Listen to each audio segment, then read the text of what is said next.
오늘 출애굽기 20장 13절의 말씀을 가지고 살인하지 말라라는 계명을 함께 살펴보도록 하겠습니다. 첫 번째, 생명의 주권은 오직 하나님께만 있습니다. 사랑하는 성도 여러분, 이 살인하지 말라라는 계명이 굉장히 명쾌한 계명이지 않습니까? 살인을 해서는 안 된다라는 사실을 모두가 다 알고 있습니다.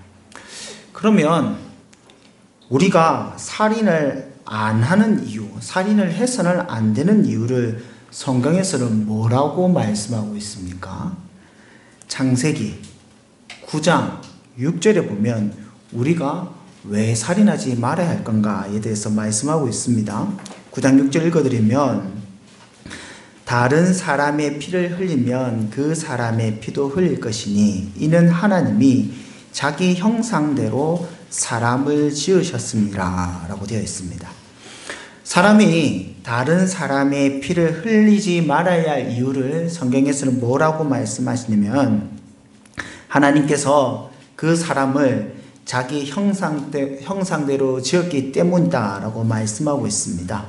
하나님께서는 그와 교제를 나누시기 위해 지은 이 사람의 생명의 소유권은 누구에게 있냐면 바로 하나님께 있으며, 이를 주관하시는 분도 오직 하나님 한 분밖에 없습니다 라는 것을 말씀하고 있습니다.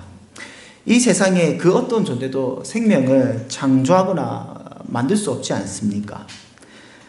우리가 자녀를 출산하는 것도 이 부부가 자녀를 만드는 것이 아닙니다. 하나님께서 그 창조의 섭리를 따라 우리에게 태아를 창조하셔서 부부에게 보내어 주시는 것입니다. 그래서 그 누구도 하나님 이외에는 생명의 주관자가 될 수 없으며 그 생명의 권리를 주장할 수 있는 이가 아무도 없는 것입니다. 그렇기에 성경은 사람이 생명을 죽이는 일을 금지하고 있습니다. 그렇다고 해서 사람을 죽이는 행위 모두가 다 살인이 되는 것은 아닙니다. 분명 예외는 있습니다. 그래서 웨스트민스터 신앙고백서에서 6계명을 이와 같이 설명하고 있습니다. 69문에 보면 제6계명이 금하고 있는 것은 무엇입니까? 답은 이렇습니다. 제6계명이 금하는 것은 자기 자신의 생명이나 이웃의 생명을 불의하게 빼앗거나 죽음으로 이끄는 모든 것입니다 라고 기록되어 있습니다. 정당한 이유가 아닌 불의하게 자기 자신과 이웃의 생명을 빼앗는 행위는 하나님의 생명의 주권을 빼앗는 행위이며 생명의 주관자이신 하나님을 인정하지 않는 행위입니다. 따라서 이 땅에 있는 모든 인간들은 이와 같은 권한이 주어져 있지 않기 때문에 부당히 생명을 빼앗는 일을 해서는 안 되는 것입니다. 더 자세하게 살인하지 말라라는 계명을 한번 살펴보도록 하겠습니다. 이 살인하지 말라라는 계명이 우리가 알고 있는 것 같이 출애굽기 20장과 신명기 5장에 동일하게 나타나 있습니다. 살인하지 말라, 간단한 문장입니다. 히브리어로 로티 르차으라는 단어입니다. 이 말라라는 단어인 로와 죽이다라는 단어인 라차으가 이게 쓰여진 명령문입니다. 직역을 하자면 죽이지 말라라는 의미를 갖고 있습니다. 이 중요한 단어인 라차어는 히브리어 라차어는 구약 성경에 47번 등장하고 있습니다. 그 중에 민수기 35장에 20번이나 등장하고 있는데요. 여기서 민수기에서 라차어는 고의든 과실이든 다른 사람의 생명을 빼앗는 일을 가르쳐 라차으라고 설명을 하고 있습니다. 고의적인 살인은 민수기 35장 30절에 보면 사람을 죽인 모든 자, 곧 살인하는 자, 여기에서 말하는 살인한 자가 라차으입니다. 살인하는 자는 증인들의 말을 따라 죽일지니, 여기서 고의적으로 사람을 죽인 사람을 라차으, 살인자라고 말하고 있습니다. 또한 민수기 35장 11절에는 너희를 위하여 성읍을 도피성으로 정하여 부지 중에 살인한 자, 이게 살인한 자가 라차어입니다. 과실적인 살인도 라차흐라라고 말하고 있습니다. 라차는 또 재밌게도 직접적으로 사람을 죽인 것도 살인이지만은 간접적으로 사람을 죽인 것도 라차의 살인이라고 말하고 있습니다. 열왕기상 21장 19절에 보면 너는 그에게 말하여 이르기를 여호와의 말씀이 내가 죽이고 또 빼앗느니라 하셨다라고 되어 있습니다. 여기서 이 배경이 어떤 거냐면 바로 아합이 나봇을 죽였다라고 말씀하고 있는데요. 우리가 이제 성경을 알고 있지만은 아합이 나봇을 직접 죽이지 않았습니다. 이거 사실은 나봇이 죽은 이유가 이세벨이 이 일을 꾸며가지고 죽게 되었습니다. 그럼에도 불구하고 열왕기상 21장 19절은 아합을 이끌어서 네가 죽였다 라차흐라고 이야기를 하고 있습니다. 이와 같이 간접적인 살인도 사실 살인이다라고 말하고 있습니다. 더 재미있는 것은 신명기 22장 26절에서 보면요, 처녀를 강간하는 것도 라차흐라고 표현을 하고 있습니다. 처녀에게는 아무것도 행하지 말 것은 처녀에게는 죽일 죄가 없습니다. 이 일은 사람이 일어나 그 이웃을 쳐 죽인 것과 같으니라 라고 되어 있습니다. 성경은 처녀의 성을 빼앗는 일을 생명을 빼앗는 일과 동일시 여기고 있습니다. 그래서 라차흐 즉 살인으로 취급하고 있습니다. 왜냐하면 당시의 사회에서 이 처녀가 처녀성을 잃어버린 것은 삶의 가능성을 잃어버린 것과 동일하기 때문입니다. 그래서 살인으로 취급을 하고 있습니다. 지금까지 살펴본 것과 같이 6계명의 살인하지 말라라는 계명은 하나님께서 생명의 주권자이시기 때문에 사람이 다른 사람의 생명을 고의로든 혹은 과실이든 직접적이든 간접적이든 혹 그것이 삶의 가능성을 잃어버리게 하는 행위라면 해서는 안 된다. 그것이 너에게 그런 권한이 없다. 라는 말씀으로 우리에게 명령하는 것을 우리는 함께 살펴보았습니다. 두 번째는요, 생명을 해하지 말아야 합니다. 지금까지 살펴본 바와 같이 생명의 주인은 하나님이시기 때문에 이 땅의 모든 사람이 생명을 해할 수 없습니다. 이 말이 너무나 당연한 말이고 명백한 말입니다. 그럼에도 불구하고 이 당연한 말이 결코 당연하게 여겨지지 않고 있습니다. 그 이유는 이 생명을 해한다라는 의미가 이 세상의 가치관과 성경이 말씀하고 있는 가치관이 서로 다르기 때문입니다. 사회 여러 부분에서 우리가 살아가면서 이 생명을 해한다는 부분에 의견들이 충돌되고 있습니다. 예를 들자면 낙태의 문제라든지 아니면 안락사의 문제라든지 자살의 문제가 아마 그 대표적인 예일 겁니다. 과거에도 그랬고 지금도 낙타, 안락사, 자살의 문제는 여전히 첨예한 논란과 대립을 가지고 있는 이슈입니다. 모두가 다 복잡한 개인과 가족의 문제들이 얽혀있기 때문에 그 어느 것 하나 어떻게 쉽게 답을 내릴 수 있는 것이 아닙니다. 이 낙태의 문제만도 그렇지 않습니까? 아이가 어떤 배경에서 어떤 이유로 임신하게 되었냐는 이유로 시작해서 아이의 상태, 아이 건강이 어떻는지, 아이가 뭐 기형아인지 아닌지부터 시작해서 그 아이의 부모의 상황들에 따라서 굉장히 많은 상황과 의견들이 있고 여기에 따라서 이 아이가 죽을지 안 죽을지가 결정되고 있습니다. 이 아이가 강간범에 의해서 임신된 것인지 아니면 아이가 기형아인지 건강한지에 따라서 아이의 생명이 좌지우지 될 때도 있고요. 진짜 과거에는 심지어는 아이의 성별에 따라서도 이 아이의 생명이 결정되기도 하였습니다. 이런 일뿐만 아니라 출산을 하는 산모의 건강과 생명의 상태에 따라서 또 심각한 정신적 질환에 있는 산모가 있거나 아니면 더 복잡한 그 상황들이 현실에 있기 때문에 이 문제를 그냥 한마디로 딱 잘라 해야 된다, 말해야 된다, 잘했다, 잘못됐다 라고 말하기가 굉장히 까다롭습니다. 하지만 그럼에도 불구하고 분명한 것은 산모와 태아 모두 하나님의 형상으로 지음받은 생명이며 둘 다 경중을 논할 수 없을 만큼 둘 다 소중하고 귀하고 소홀히 여길 수 없다는 것입니다. 태아가 아직 사람이 아니기 때문에 혹은 어리기 때문에 낙태가 가능하다라는 논리는 사실 옳지 않습니다. 또한 삶의 불편함이나 혹은 힘듦, 이 힘듦이란 것도 굉장히 다양한 의미가 있을 수 있겠지만은 그러한 삶의 힘듦 때문에 생명을 내 마음대로 판단할 수 있다라는 주장이 근거로 이렇게 받아들일 수 있는 것은 아닙니다. 자살이나 낙태나 안락사 모두 사람들은 다 하나님께서 자신의 형상으로 지으신 하나님의 소유이며 그 생명의 주권이 하나님께 있음을 전제하고 우리는 굉장히 신중하게 판단을 해야 하는 것입니다.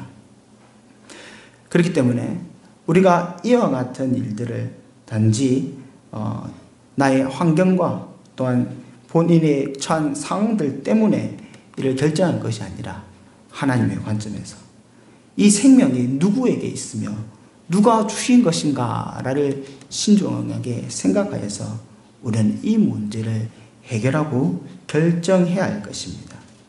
이 살인하지 말라라는 계명이 또 사실 단순하게 보이지만 어려운 이유가 또 있습니다.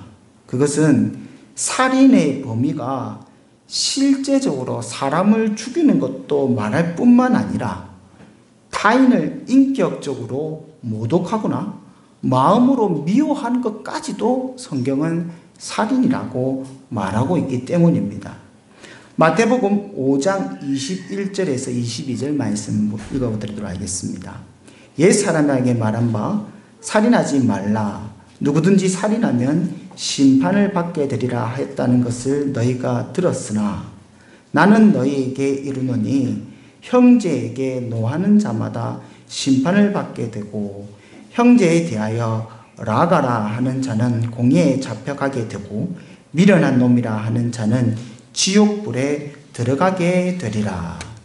이 마태복음에서 예수님께서 살인하지 말라라는 계명을 언급하시면서 살인하지 말라라는 계명을 다시 재정의해 주시고 있습니다. 이때 하신 말씀이 무엇이냐면 형제에 대해서 라가라 하는 자는 공의에 잡히게 된다라고 되어 있습니다. 이 라가는 말이 머리가 빈 사람이란 뜻으로 쓸모없는 놈이란 뜻입니다. 즉 사람을 굉장히 멸시하는 말입니다. 예수님께서 살인하지 말라라는 계명을 다시 설명하시면서 형제에 대하여 라가와 같이 조롱하는 말을 하거나 멸시하는 말을 하는 것조차도 살인이다 라고 또 이 계명을 어긴 것이다 라고 말씀하고 있는 것입니다. 사실 이와 같이 예수님의 하신 말씀은 단지 저주의 말을 다른 사람에게 하는 행위 말을 말씀하시는 것은 아닙니다. 이 말을 즉 다른 사람에게 저주의 말을 하기까지 그 사람의 마음에 품고 있었던 형제를 미워하는 마음, 형제를 시기하는 마음까지도 예수님께서는 살인의 행위로 취급하고 있는 것입니다. 요한일서 3장 15절에 그 형제를 미워하는 자마다 어떤 사람이라고요? 살인하는 자니 살인한 자마다 영생이 그 속에 거하지 아니할 것을 너희가 아는 바라. 때문에 예수님께서는 형제에 대하여 마음으로 미워하는 것 역시 살인이다라고 말씀하고 있습니다. 여기에 대해서 하이데베르크 교리문답서에 보면 이렇게 되어 있습니다. 생각과 말과 몸짓으로 더군다나 행위로 내 자신과 이웃과 다른 사람을 모욕하고 미워하고 상처를 입히거나 죽여서는 안 된다라고 말하며 이와 같이 적용을 하고 있습니다. 우리가 다른 사람에 대해서 모욕적인 말 하는 것, 그 모욕적인 말을 하기까지 자기 마음에 있는 수많은 미움과 증오들, 이거 역시도 사실 살인이다라고 말씀하고 있는 것입니다.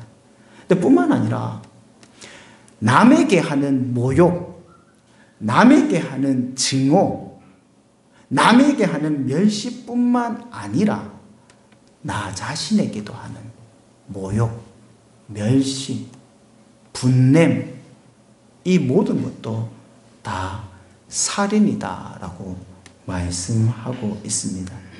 그래서 하이델베르크 요리문답 방금 읽었던 그 105문에 그리고라고 단서가 또 붙는데 뭐라고 하냐면, 그리고 내 자신을 상해하거나 어떤 위험 가운데 내어주어서도 안 된다라고 되어 있습니다. 왜 그렇습니까? 타인을 모욕하고 비난하는 행위, 그 마음에 이렇게 분을 내는 것, 이거 다 율계명 어기는 것입니다. 뿐만 아니라 나 자신 역시도 이와 같이 비난하는 행위, 나 자신을 미워하는 일들 동일하게 율계명을 어긴 것이다 라고 하는 것은 나는 누가 만든 존재입니까? 하나님이 만든 존재이기 때문입니다.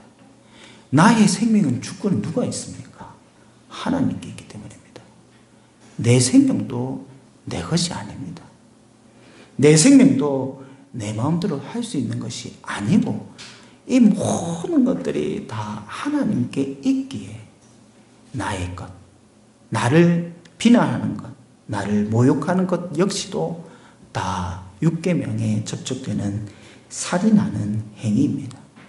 그래서 우리는 스스로를 모욕하거나 미워해서도 안 되고, 스스로 자신의 몸을 위험중에 던져서도 안 되며, 죽음으로도 몰고 가서도 아니 되는 것입니다. 이 모든 것들이 다 제 율계명을 어기는 행위가 되는 것입니다. 마지막으로요, 그리스도의 사랑으로 생명을 보존해야 합니다. 우리가 율계명을 순종하기 위해서 앞서 살펴본 것과 같이 생명을 해하지 않는 것만으로는 사실 부족합니다. 하나님께서 주신 계명은 그냥 안 된다라는 것을 지키는 것만으로 끝나면 안 된다고 했죠. 이것은 확장된 게 아니라 더 적극적인 의미로서 우리는 적용이 되어야 되는 것입니다. 생명을 해하지 않을 뿐만 아니라 우리는 생명을 보존해야 됩니다. 하지만 이 생명을 보존하는 데는 제가 가만히 목사님 반드시 필요한 것이 있습니다. 그것은 무엇이냐면 바로 예수 그리스도께서 우리에게 주신 사랑이 필요합니다. 주님께서 생명으로 주신 그 사랑으로 형제 자매들을 사랑해야지만 비로소 이 계명이 순종되어지는 것입니다. 생명의 가치는 그리스도께서 우리에게 보여주신 사랑을 통하여 죄인인 우리가 분명하게 이 생명이 얼마나 귀한 것이고 소중한 것인지를 알게 되는 것입니다. 우리가 아직 죄인 되었을 때 우리를 위하여 죽으심으로 자신의 사랑을 확정하여 보여주신 그 사랑으로 말미암아 우리는 주의 사랑이 무엇이며 이 생명이 무엇인지 깨닫게 되고, 또한 이를 통하여서 그 주님께서 말씀하신 것 같이 내 이웃을 내 몸과 같이 사랑할 수 있게 되는 것이며, 이 때문에 진정 율계명인 살인하지 말라라는 계명을 우리는 비로소 순종할 수 있게 되는 것입니다. 오늘 읽었던 요한 1서 3장의 말씀과 같이 그 형제를 미워하는 자마다 살인하는 자니 살인하는 자마다 영생이 그 속에 거하지 아니할 것을 너희가 아는 바라. 그가 우리를 위하여 목숨을 버리셨으니 우리가 이로써 사랑을 알고 우리도 형제를 위하여 목숨을 버리는 것이 마땅하니라. 요한복음 15장 13절에서 14절 말씀에 보면 사람이 친구를 위하여 자기 목숨을 버리면 이보다 더 큰 사랑이 없나니 너희는 내가 명한 대로 행하면 곧 나의 친구라 라고 말씀하고 있습니다. 오늘 함께 살펴본 것 같이 스스로 목숨을 버리는 것은 살인입니다. 분명 이것은 하나님께서 금지하신 것입니다. 하지만 친구를 위하여, 형제를 위하여, 자매를 위하여 자신의 목숨을 내어놓는 것, 자신을 죽음으로 몰아가는 것은 죄가 아니라 사랑이며, 육계명을 어기는 살인이 아니라 육계명을 오히려 지키는 살인하지 말라라는 계명을 충실히 지키는 행위가 되는 것입니다. 사랑하는 성도 여러분, 하나님께서는 예수 그리스도로 말미암아 우리에게 사랑을 보여주셨습니다. 우리가 어찌 그리스도와 같이 사랑할 수 있겠습니까? 하지만 내 안에 계신 그리스도께서 나의 모든 것을 내려놓게 하시니 우리가 주 안에서 이 모든 것들을 내려놓고 예수 그리스도의 이끄심을 따라간다면 분명 주의 사랑으로 우리는 형제 자매들을 사랑할 수 있게 될 것입니다. 교회 안에서 참 사랑하자는 말을 참 많이 합니다. 사랑한다는 말도 많이 합니다. 그러나 진정 교회 안에서 우리는 사랑해야 하는 것입니다. 말과 혀가 아니라 우리의 가슴이, 우리 안에 주께서 심겨두신 그리스도의 사랑과 능력이 우리로 하여금 형제 자매들을 사랑하게 할 때 우리는 비로소 진정 이 육계명을 지킬 수 있게 되는 것입니다. 그래서 안으로는 형제 자매들을 위하여 나를 헌신함으로, 나를 희생함으로 그리스도의 사랑으로 보여주는 것이며, 밖으로는 주님께서 주신 이 생명인 이 복음을 드러내므로 우리가 이 계명인 살인하지 말라라는 계명을 온전히 지켜 나갈 수 있게 되는 것입니다. 바라기는 주 안에서 그리스도의 사랑을 풍성히 누려 주님의 형상들을 사랑하며 주님께서 핏값으로 주신 여러 형제 자매들을 사랑함으로 살인하지 말라라는 이 계명을 온전히 순종하시는 귀한 성도님 되시기를 주님의 이름으로 축복합니다. 우리 함께 기도하도록 하겠습니다. 함께 기도하실 때 하나님, 우리가 주 안에서 살인하는 자가 아니라 생명을 보존하는 자가 되게 하여 주시옵소서. 내 안에 다른 형제 자매들을 미워하는 모든 마음들을 버리게 하여 주시옵시고 주의 사랑과 은혜로 가득 차게 하여 주시사 나를 희생하여 형제 자매를 미워하지 않는 것이 아니라 적극 사랑할 수 있게 하시옵시고 섬길 수 있게 하여 주시옵소서. 또한 생명이 귀함을 알고 이 땅에 이 생명을 소홀히 여기는 자가 되지 말게 하시며 주께서 주신 생명을 이 세상 가운데 전함으로 생명의 빛 대신 예수 그리스도의 편지가 되게 해주옵시고 예수 그리스도의 생명의 빛을 전하는 자가 될 수 있게 달라고 우리 시간 나에게 말씀을 붙잡고 기도하며 나아가기 원합니다. 함께 기도하시겠습니다.